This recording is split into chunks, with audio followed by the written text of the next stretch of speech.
David Jean, donc moi je suis le CTO de Strime depuis février 2022 exactement. Alors, mon job consiste à organiser le travail des développeurs et faire en sorte qu'ils aient travaillent de façon organisée, suivant les priorités de la société. Je fais pour ça partie du CODIR qui permet d'organiser avec les investisseurs les priorités de notre startup afin de pouvoir suivre notre roadmap correctement. Donc ça c'est la première partie de mon job.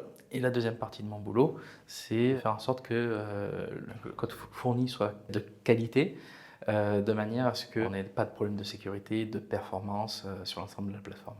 Alors la stack utilisée est une API architecturée autour de la clean architecture et on a aussi également toute une stack front-end avec du React et du Next.js pour la partie SEO. Toute la partie hébergement infrastructure, on utilise ce qui s'appelle une infrastructure as code avec Terraform, Kubernetes et Docker. On fait en sorte en tout cas de mettre en place une organisation autour de tout ça avec du déploiement continu, avec CircleCI qui nous permet de faire en sorte de déployer toute la partie code de façon fluide avec des tests unitaires. Sur la plateforme, on utilise notamment Jest pour faire nos tests unitaires. Alors les cycles de méthodo, on est organisé autour de la méthode agile. On fonctionne en mode Scrum autour de sprints de 2 semaines. On utilise notamment l'outil Jira qui nous permet d'orchestrer l'ensemble des tickets avec les product owners et les product managers.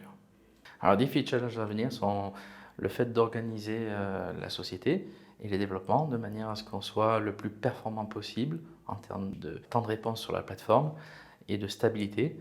Le but également, c'est d'être le plus proche de l'utilisateur pour pouvoir suivre tout ce que font les clients avec la plateforme, de manière à avoir un maximum de feedback pour pouvoir derrière faire évoluer le produit, être le plus efficace possible dans les futures features qui vont sortir sur la plateforme et faire en sorte qu'on soit content d'utiliser notre produit et qu'on y trouve un vrai intérêt.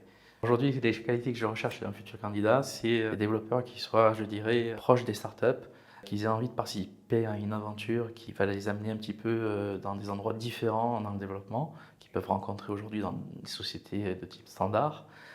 L'objectif, c'est d'avoir des gars qui sont prêts à développer des features rapidement, à délivrer du code pour pouvoir satisfaire des clients directement, d'avoir des feedbacks, des retours clients, de ne pas prendre les choses mal parce que des fois il faut tout changer du jour au lendemain pour pouvoir pivoter correctement et d'être à l'écoute justement pour pouvoir faire croître la société et faire en sorte qu'on fasse adhérer notre produit à un maximum de gens.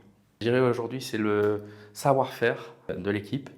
On a acquis beaucoup d'expérience avec nos aventures du passé qui nous permet aujourd'hui de construire un futur encore plus joyeux. L'équipe vraiment est expérimentée dans le domaine de la start-up. Notre besoin en fait vient des clients eux-mêmes, c'est-à-dire qu'ils nous ont exprimé leurs besoins, maintenant on n'a plus qu'à dérouler, en parenthèse, et on est en train de monter une vraie aventure là-dessus et c'est passionnant. Voilà.